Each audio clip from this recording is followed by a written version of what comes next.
Zara tossed her braids and laughed so loud it echoed through the street. "You," she said, clutching her waist. "You want to marry me?" The man in the battered wheelchair didn't flinch. His legs, twisted and weak, rested awkwardly on the pedals. In his trembling hand, a single red rose. "I know I'm not much now," he said gently, "but love isn't about what's visible." She stepped back like he'd thrown dirt at her. "Save your wisdom, cripple. I don't date shadows on wheels." He looked at her with calm, unreadable eyes. "One day, you'll wish you saw me differently." "Dream on," she scoffed, turning with a sharp snap of her heels. People on the street stared. Some shook their heads. Others whispered. But Zara didn't care. She was young, beautiful, and climbing the ladder fast. Working in one of the city's biggest banks, she had no time for men who couldn't stand. That night, karma hit fast.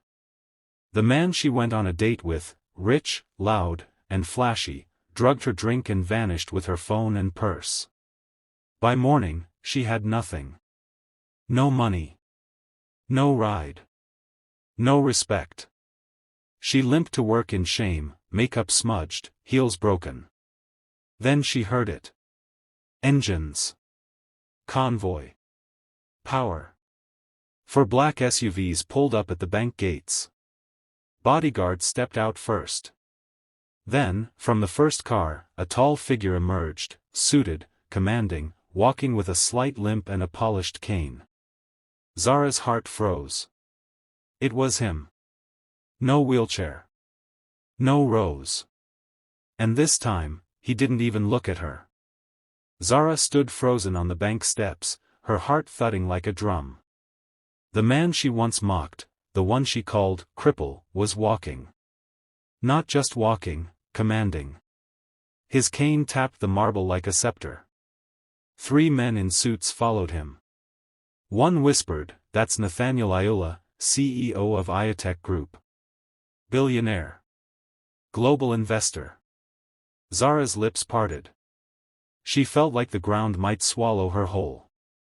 Mr. Okon, the bank director, rushed outside. "Sir, we're honored. Right this way." He stretched out both arms like a servant. Nathaniel didn't speak. His eyes swept the crowd. Then, for a single heartbeat, his gaze landed on her. Zara's knees buckled. No smile. No anger. Just silence. Then he turned away. Just like that. She had once laughed at his proposal. Laughed like he was trash on the street. Now he walked past her with power in his step, gold in his future, and guards behind his shadow. Inside the boardroom, people scrambled. Documents flew. Managers bowed. Zara tried to sneak to her desk, but a voice rang out. "Zara." It was Mr. Okon. "You'll serve the coffee." Quietly. "No mistakes." She nodded, shame crawling all over her skin. 5 minutes later, she entered the boardroom with a silver tray, and nearly dropped it. Nathaniel sat at the head of the table like a king. His cane rested beside him. His suit was dark blue. His presence swallowed the room whole. As she placed his cup, her hand shook. He glanced at her once. No smile. Just one cold sentence. "Careful. Some things spill and leave permanent stains." Zara nearly dropped the tray. Because deep down, she knew he wasn't talking about coffee. Zara stumbled out of the boardroom, her breathing sharp and shallow. Permanent stains. Those words rang louder than anything she'd ever heard. He didn't yell. He didn't need to. Nathaniel Ayotech had power now, and power spoke without raising its voice. She rushed to the restroom, locked the door, and stared at herself in the mirror. The confident woman she used to admire was gone. What remained was a face stripped of pride, shame pooling behind the eyes. He had waited, silently, patiently, and returned like thunder. And yet, he didn't insult her. He could have exposed her in front of everyone. But he didn't. Why not? Back at her desk, whispers circled like hawks. I heard Mr. Ayoola is donating 200 million Nigerian nairas. They say he started as a nobody. Street man. Even homeless. No wonder he knew Zara. Zara clenched her jaw. The walls were closing in. At lunchtime, she sat alone under the staircase, nibbling on dry crackers. No appetite. No peace. Just questions. Her phone buzzed. A message. Unknown number. I hope the coffee didn't spill. That would be disappointing. Her chest tightened. It was him. She replied with trembling fingers, "Why did you come back?" A moment passed. Then, "Not for you. But since I'm here, let's call it unfinished business." Zara blinked. Unfinished business? Was he here to ruin her? Destroy her reputation? Fire her? Or something worse, make her regret every word she ever said? She put her phone down, heart pounding. One thing was certain. Nathaniel Ayoola hadn't come back for revenge. He came back with options. And whatever he chose next, she wouldn't see it coming. Zara walked into the Monday morning meeting half-drenched from rain, her shoes squeaking on the polished floor. Her eyes were tired, lips dry, and her pride barely holding together. Mr. Okon entered briskly and clapped once. "Listen up.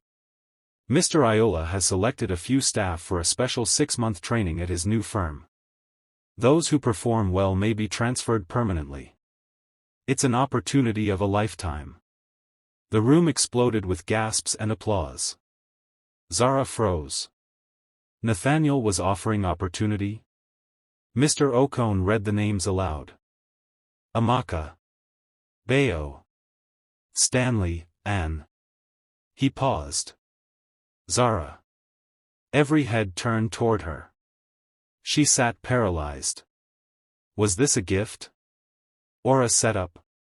After the meeting, she hurried into the hallway. Before she could gather her thoughts, a black car pulled up outside the lobby. The back window rolled down just enough to reveal his face. "Get in," he said. She didn't ask questions. Inside the car, silence stretched.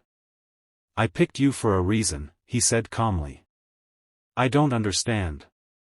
"You will," he cut in. "You'll work directly with me. No skipping. No hiding." "But, why me?" He turned to face her fully.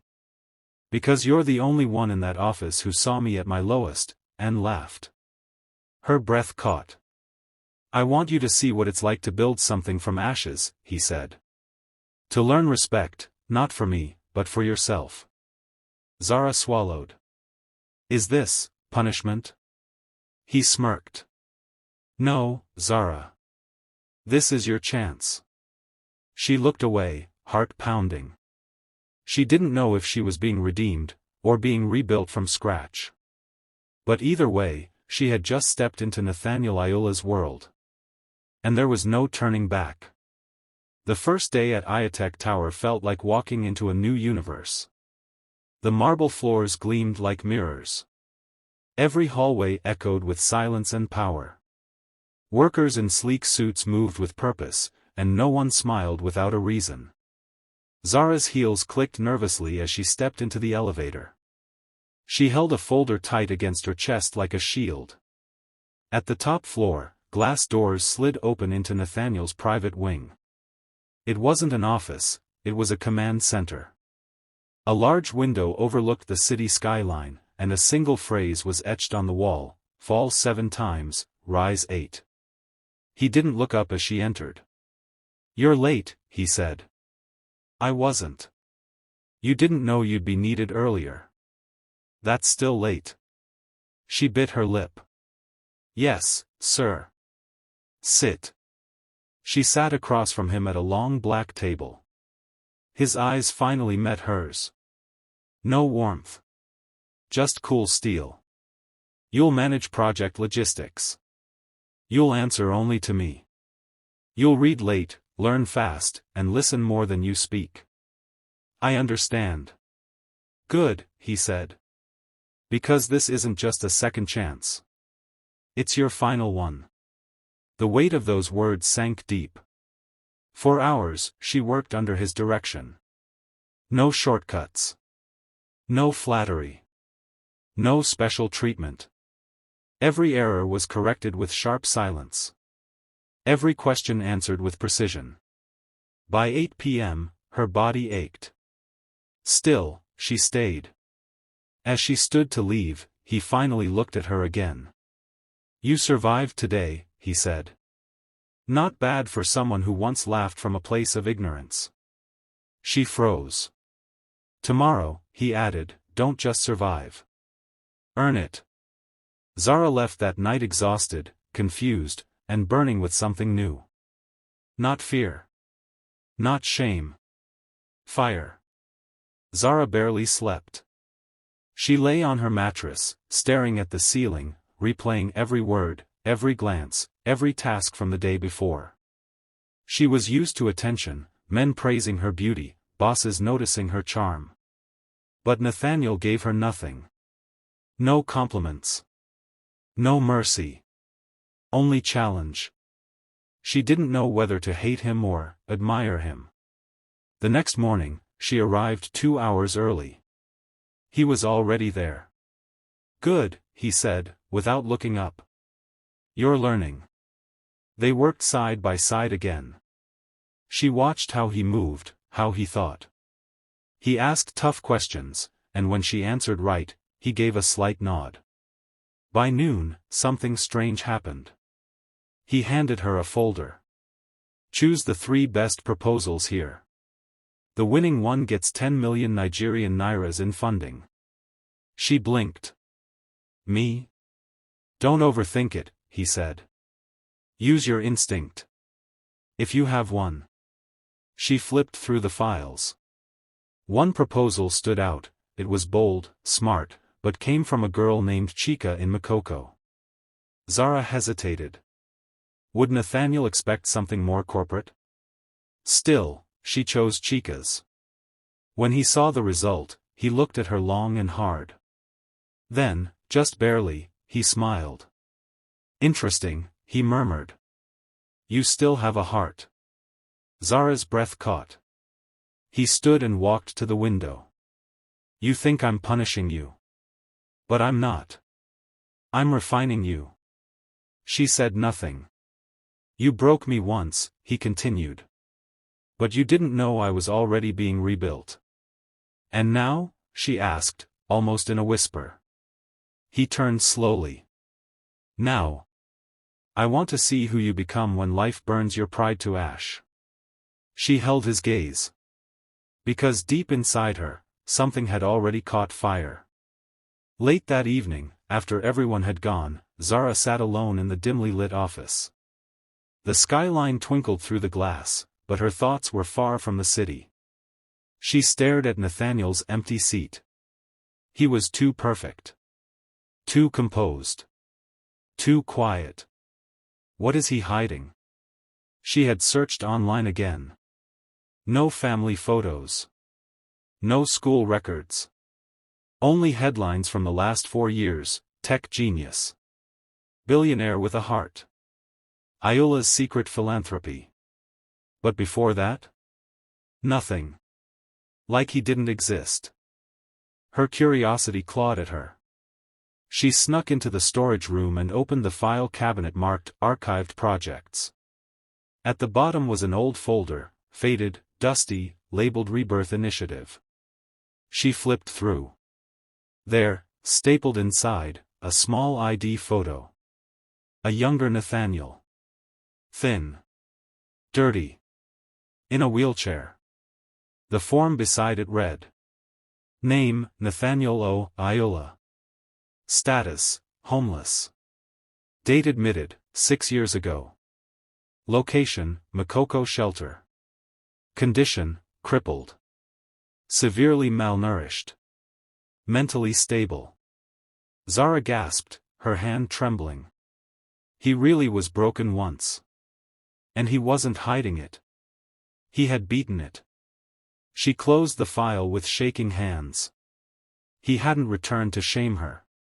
He had returned to show her what healing looked like, and maybe, what transformation could feel like. Suddenly, the door creaked open. Nathaniel stood there, arms crossed. "How much did you read?" he asked, voice low. Zara stood up slowly. "Enough to know. I never deserved to laugh at you." He didn't blink. "Then maybe," he said, stepping closer, "you're finally ready to listen to who I really am." Nathaniel walked into the room and gently closed the door behind him. Zara didn't move. Her chest rose and fell with heavy breath. He sat down across from her, silent for a moment. Then he spoke, voice steady, calm. "I was 28 when I lost everything. My tech company was stolen by the people I trusted most, friends I considered brothers." Zara listened, her heart tight. "They cut me out of my own business. I fought back, but then the accident happened. A car crash. Legs shattered.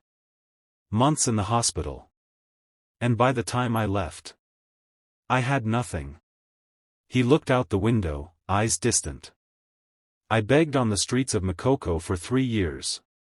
Some days, I didn't eat. Others, I sat with that rose, hoping someone, anyone, would see something in me." Her eyes burned. "I was the one who saw, and laughed." He nodded. "You were honest. Cruel. But honest. You reminded me that the world doesn't hand out grace easily." He turned to her now, eyes sharp. "But I didn't stay broken. I built again. In secret. I studied at night. I coded from borrowed phones. I pitched ideas to strangers. One man gave me a chance. That's all I needed." Zara whispered, "And now you're this."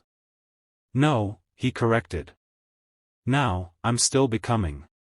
But stronger. Wiser. Not because I forgot the pain, because I used it." He leaned in. "You asked why I brought you here." She nodded, breathless.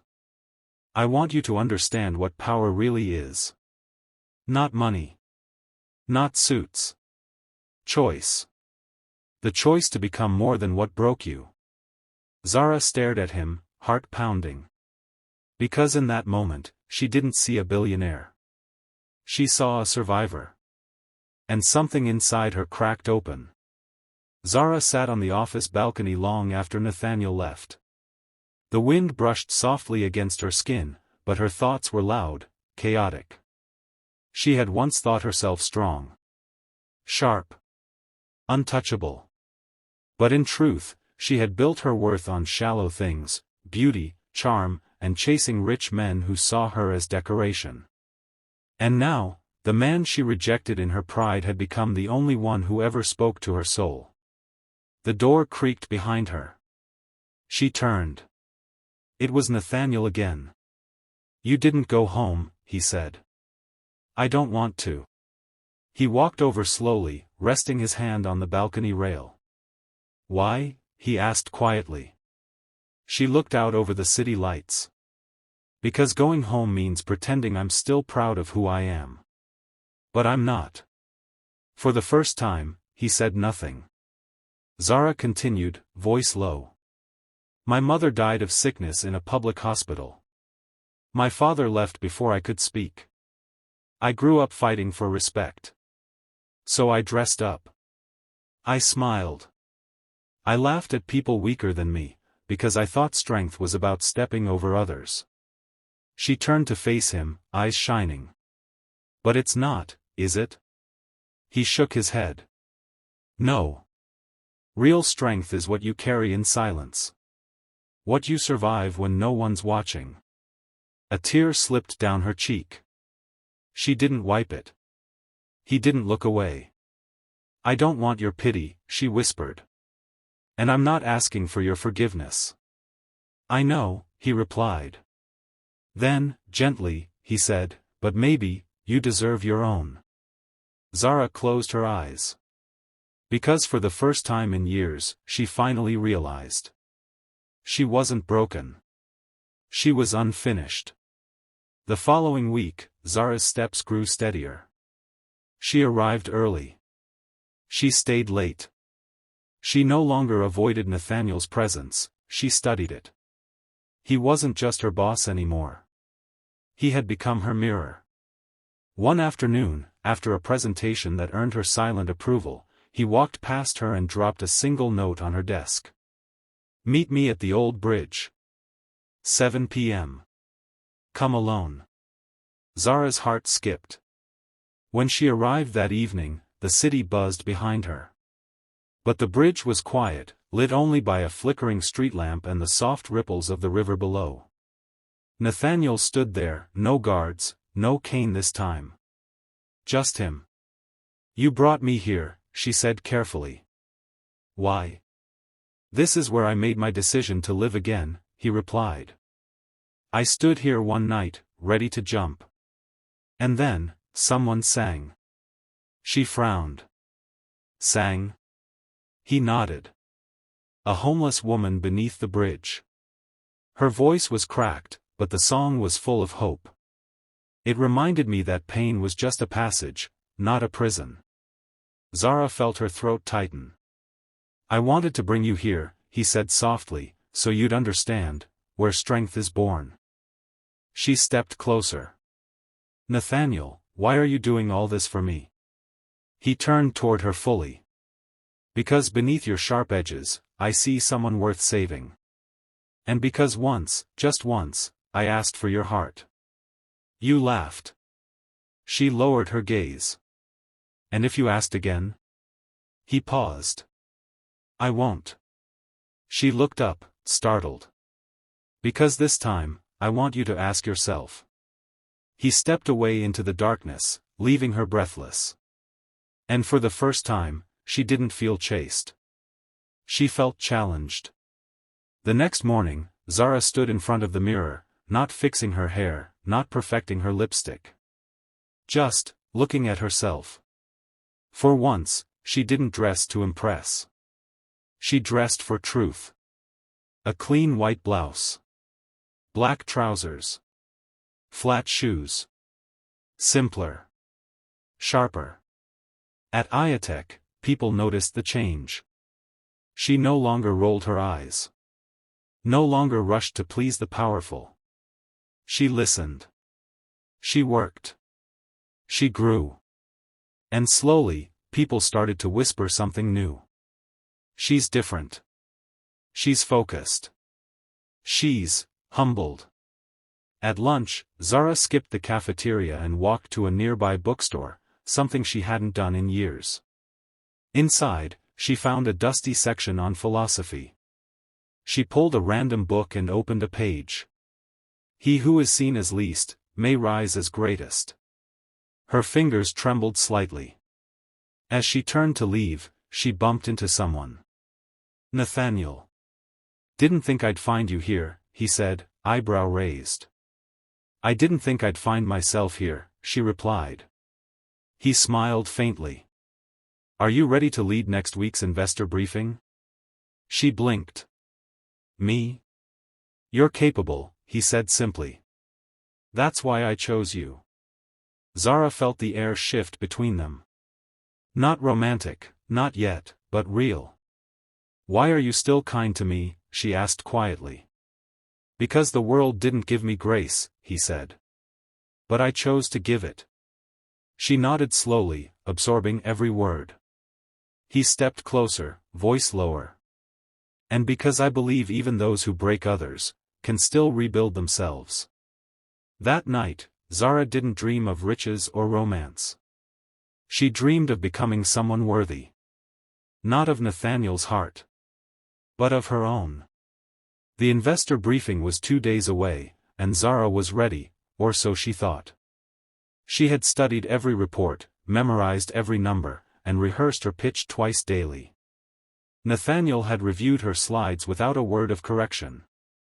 That silence meant one thing: he trusted her. It was a quiet afternoon when she decided to grab lunch alone. As she stepped into a small bistro, a voice froze her mid-step. Well, well. Look who's pretending to be classy. She turned, and her blood went cold. It was Demilade. The man who once took her on a flashy date, and drugged her drink, leaving her penniless on the side of the road. He leaned back in his seat, smirking. So this is where you landed? Personal assistant to the man you laughed at? Zara clenched her jaw. I don't owe you conversation. Oh, I think you do, he said, waving his phone. You forgot I took photos that night. Of you, unconscious in the cab. You want Mr. Billionaire to see those? Zara's heart dropped. What do you want? He smiled. Nothing much. Just a little money. Say, 5 million Nigerian nairas? She stepped back, disgusted. You won't get a kobo. We'll see, he sneered. That night, she sat on her bed, hands shaking. Shame crept up her spine. The old Zara would have begged, paid, lied. But she wasn't that girl anymore. Still, how could she face Nathaniel if this came out? She stared at her phone, considering whether to call him. But no. This was her battle. And she would fight it the right way. Zara didn't sleep. Demilade's threat replayed in her mind like poison, his smirk, his blackmail, those haunting words, you want Mr. Billionaire to see those? But she wasn't running. Not anymore. At dawn, she took a breath, pulled on her flats, and walked with purpose, not to Ayotech, but straight to the police station. The officer behind the desk barely looked up. Yes? She placed a printed photo of Demilade's text messages on the table. I want to report a blackmail attempt, and attempted assault. Now she had their attention. 3 hours later, Demilade was picked up at the same bistro where he'd mocked her. She watched from across the street, heart pounding, not with fear, but strength.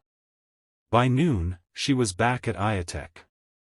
Nathaniel stood by the glass wall, reviewing notes for the investor briefing. You're late, he said without turning. I had something to finish, she replied. He glanced at her, then looked again. There was something new in her eyes. Something unshakable. You good? I handled something from my past, she said. And I didn't hide it. He nodded slowly. That's the version of you I've been waiting to see. Zara smiled faintly. It felt terrifying. Redemption usually does, he replied. Later that day, she received a text from the officer. Suspect in custody. Photos deleted. He won't bother you again. Zara locked her phone and looked out the window. The girl who once laughed at pain had faced her own, and didn't flinch. And she had done it alone. The Ayotech auditorium buzzed with tension. Rows of wealthy investors, city politicians, and media personnel filled the room, waiting. The lights dimmed slightly, and the stage lit up. Zara stood backstage, her palms sweating. The presentation file trembled slightly in her hand. Her throat felt dry. This was it. Her first public pitch. Not just as a staff member, but as Nathaniel Ayola's chosen presenter. She peeked through the curtain. He was seated in the front row, alone. No expression. Just watching. Her stomach flipped. Suddenly, she felt a hand on her shoulder. She turned. It was Nathaniel. You're not here to impress anyone, he said. She nodded slowly. Then why am I here? To prove something, he said. To who? To yourself. And then he walked back to his seat. The host called her name. Miss Zara Obianuju, lead coordinator, Ayotech Urban Impact Initiative. Applause. She stepped into the light. The room quieted. Zara took a breath, looked straight ahead, and began. Good afternoon. 6 months ago, I was just another name on a payroll. But someone saw beyond that. He saw potential in me before I even saw it in myself. Eyes widened. Murmurs rose. Nathaniel's brow lifted slightly. Zara continued, stronger now. This project isn't just about numbers. It's about rebuilding cities, people, and trust. And if you invest in us, you're investing in human redemption. The crowd was still. Moved. Her final slide clicked in, let's build a future where no story ends in shame. Thunderous applause. As she stepped down, breathless, Nathaniel met her halfway. Not bad, he said. Not finished, she replied. He smiled, for real this time. And for the first time, she felt it. She wasn't just earning his respect. She was earning her own. 2 days after the investor pitch, Zara's name was on every mouth in the office. The girl who nailed the briefing. Mr. Iola's secret weapon. Even the board chairman called her the future of Ayotech. Zara smiled politely but stayed humble. She knew fame was fragile. And she'd learned too much to let praise swell her head. That afternoon, she was summoned to Nathaniel's private office. She stepped in. He didn't look up. Sit, he said. She sat. You did well, he said at last. We closed the 400 million Nigerian nairas deal. Her heart skipped. Thank you, sir. He finally looked at her. You're no longer the girl who mocked me. She met his eyes. And you're no longer the man who needed my validation. They both smiled. But just then, his intercom buzzed. A security guard's voice crackled through. Sir, there's a woman here.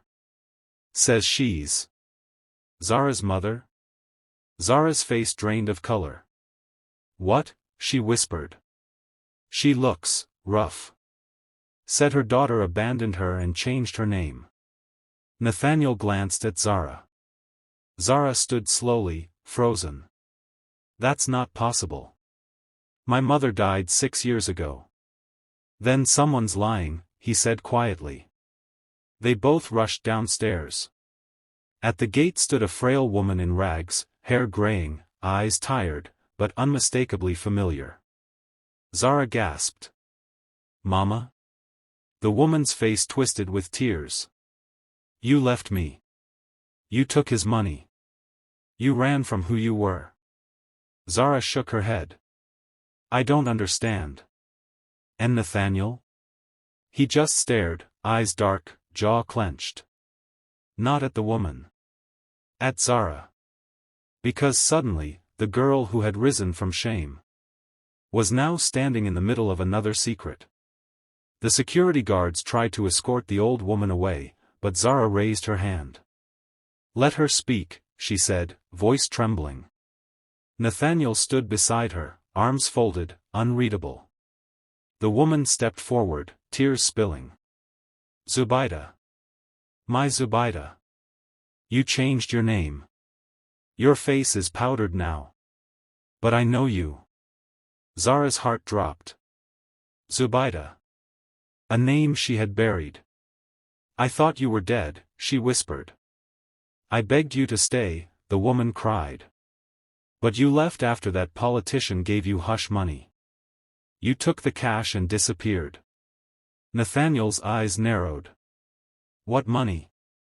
Zara turned to him, panic in her voice. It's not what it sounds like. Then tell me what it is, he said sharply. The air turned heavy. Zara swallowed hard. When I was 19, I worked as a housemaid for a senator.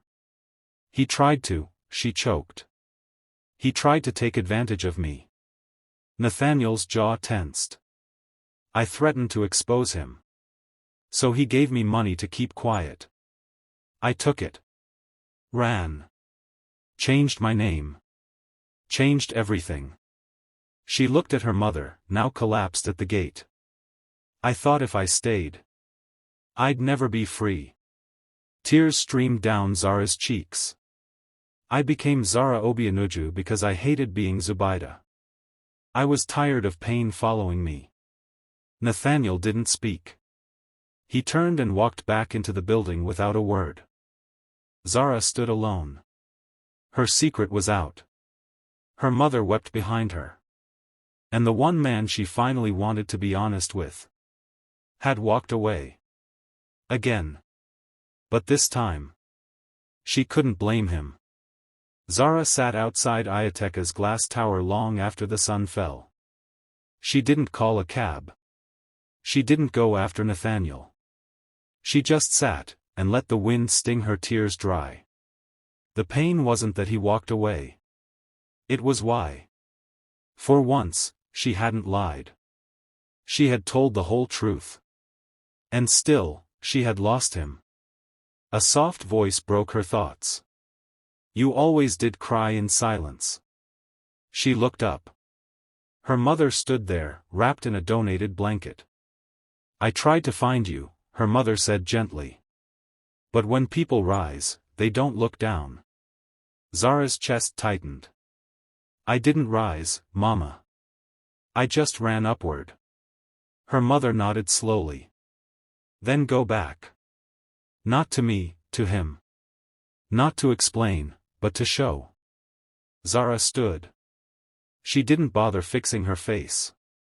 This time, she wanted to be seen just as she was, flawed, cracked, but honest. She marched back into the building. The night guard recognized her but didn't stop her. She went straight to Nathaniel's office. The light was still on.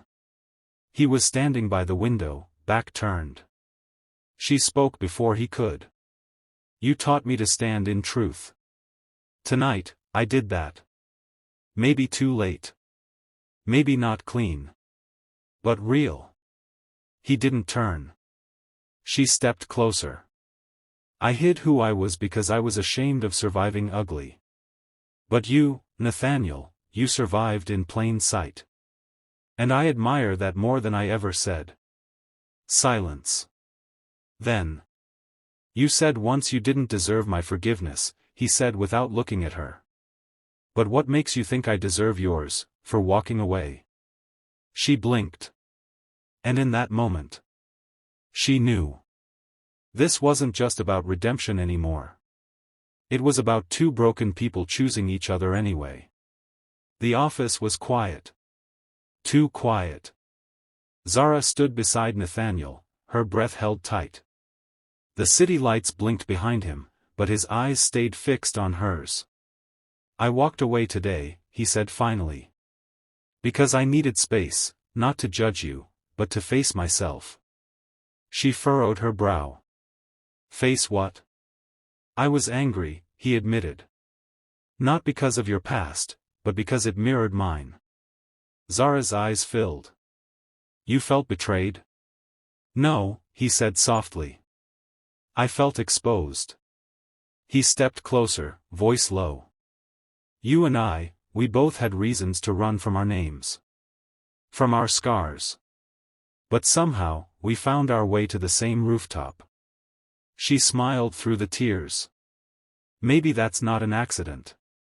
He nodded. No. Maybe it's grace.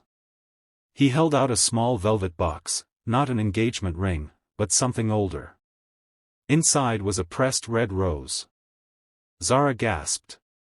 I kept it, he said, from the day you laughed. Her hand trembled. Why? Because even pain has purpose, he replied. And that day taught me who I never wanted to become, and who I wanted to meet again, healed. She looked up at him, eyes glassy. Do you still see the girl who laughed? He shook his head. No. I see the woman who faced her shadows and stood anyway. And then, gently, he reached for her hand. Not to pull her close. But to let her choose to stay. She didn't hesitate. She laced her fingers with his. Not as a reward. But as a beginning. The girl who once mocked a crippled man. Now walked beside him, with matching scars and an open heart. 1 month later, Zara stood on a grand stage at the Ayotech Foundation Gala. She wore no diamonds. No loud colors. Just a simple fitted black gown, natural hair in a bun, and pride in her posture, not pride in appearance, but in growth. The same investors who once ignored her now applauded as she stepped to the microphone. Nathaniel sat in the front row, his cane beside him, his eyes steady, proud. Zara took a deep breath. "My name," she began, "was once something I hid." Murmurs echoed through the crowd. "Zubaida," she said clearly. "That's the name I was born with. I changed it to escape shame. Poverty. Memory." She paused. "But now I stand here not to erase my past, but to honor it." The room fell silent. She smiled faintly. "I once laughed at a man who had nothing, because I thought he was weak. I didn't know the real weakness was in me, believing worth comes from wealth." She looked directly at Nathaniel. "He didn't just forgive me. He taught me what power looks like when it's wrapped in grace."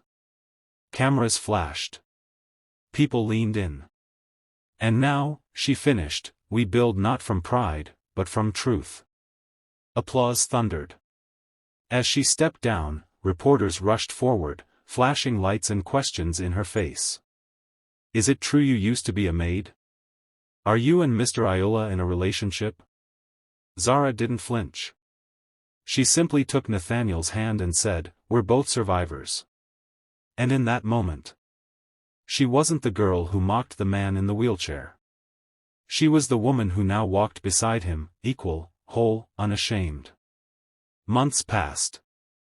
Zara's name now stood on the foundation's new building in Makoko, right beside Nathaniel's. Together, they had opened a tech learning center for street children, named the Rose Project. It stood not for pity, but for power. For healing. For second chances. One quiet Sunday evening, they returned to the place where everything had once broken, the street corner near the bank gate. Zara paused. "Right here," she whispered, "is where I laughed." Nathaniel chuckled softly. "You had a sharp laugh." "I had a sharp heart," she replied. He turned to face her fully, slipping his hand into his coat pocket. Zara's breath caught. This time, it was a ring box. But Nathaniel didn't kneel. Instead, he opened it and held it out like an invitation, not a demand. "I don't want to complete you, Zara," he said. "You've already done that yourself. But if you're willing, I'd like to walk beside the woman who rebuilt me in ways even wealth couldn't." Tears slid silently down her cheeks. She didn't speak. She simply nodded. And that was enough. They embraced, not as a fairy tale ending, but as a victory earned. Through scars. Through shame. Through truth. And as they walked away, hand in hand, an old vendor called out from the corner. "Ah! The cripple and the girl." They both turned.